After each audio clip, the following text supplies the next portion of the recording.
Bonjour tout le monde, ici Andrea Lecière pour une nouvelle vidéo, un nouveau vlog. Alors, aujourd'hui, je voulais vous présenter ma PAL. Alors, ma pile à lire. C'est un petit acronyme là, pour ceux qui aiment la lecture, la littérature. La raison pourquoi je voulais vous présenter ma pile à livres, ma pile à lire, en fait, c'est tout simplement parce que j'ai beaucoup de livres sur les animaux et je me suis dit que ça allait être chouette de vous les présenter. Alors, ce n'est pas tous des livres sur les animaux, mais je vais vous présenter ceux qui ont cette thématique-là. Alors, comme vous voyez, j'ai comme 3 piles.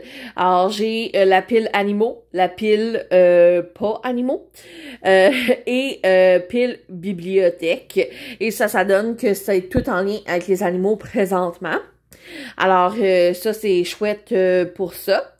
À la bibliothèque, j'ai décidé de lire une collection de 3 romans adolescents de Chantal d'Amour et c'est le 2e, alors j'ai bien hâte de recevoir le premier.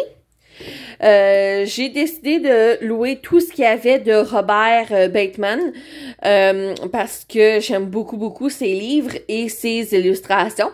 Alors j'ai pris là Les oiseaux. J'ai pris l'univers de Robert Bateman parce que ça semble vraiment très intéressant. Et l'art de Robert Bateman. Alors, c'est un artiste, en fait, canadien, ontarien, je crois. Je suis pas sûre, mais il a passé sa jeunesse à Toronto, alors peut-être qu'il est né là. J'ai pas plus d'informations, mais j'aime beaucoup les livres que j'ai lus de sa part. Par la suite, ici, c'est vraiment là une pile de livres qui n'a aucun lien avec les animaux. Alors, c'est soit des romans en anglais ou des livres de développement personnel. Alors, je cherchais le titre précisément. Puis ici, on a en fait 2 piles de livres en lien avec les animaux, certains que j'ai déjà lus par le passé, mais que je veux juste relire pour pouvoir, ils sont surtout dans cette pile-là, pour pouvoir les serrer. Mais je vais vous présenter ceux que j'ai sur ma liste. Alors, Sauver le monde, un oiseau à la fois. Alors, c'est un livre de Louise Simard que j'ai acheté chez Chouette à voir, alors j'ai bien hâte de le lire.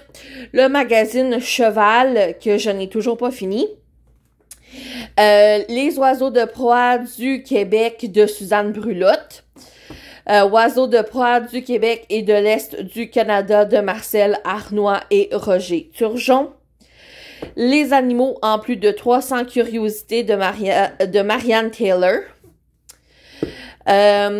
Un cadeau de ma sœur, Le mystère des animaux, de Karsten Brensing, pas sûre de comment que je prononce ça. Guide des premiers soins pour chat de Jennifer Parker. Choisir son chien, je ne vois pas l'auteur, mais c'est de l'édition Larousse. Les chiens en 300 questions-réponses de Élise Rousseau.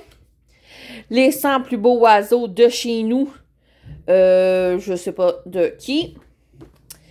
Ça n'a pas vraiment rapport, là. C'était avec notre poche de bouffe. 24 histoires de Wouf avant Noël. Alors, j'ai pas eu le temps de le lire cette année. 24 histoires de Wouf avant Noël. Je sais pas lequel est lequel, là. S'il y a un tome 1, tome 2, peu importe. Pas eu le temps cette année. Enchanteur, la vie amoureuse des oiseaux. J'essaierai pas de prononcer l'auteur, évidemment. Parce que c'est ça, je vais massacrer son nom. Puis c'est j'ai pris les sous là que mes parents m'ont offert. Prendre soin de son chat.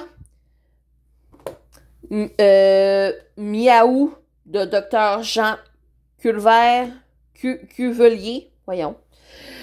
Chatitude de Sayo, je sais pas. Que faire si mon chat... Oh, il est à l'envers. Ici, c'est décoder le langage de votre chat. Faites jouer votre chat. Apprendre à penser et agir comme un chat. Et les 50 règles d'or du cavalier débutant de Sarah Berrier. Alors, c'est ce qui fait le tour vraiment de tous les livres que j'ai en ma possession. Si jamais vous êtes intéressé là en apprendre un peu plus sur mes lectures, tous mes lectures en lien avec les animaux sont sur mon blog Biblio Poilu et je vous souhaite une excellente journée.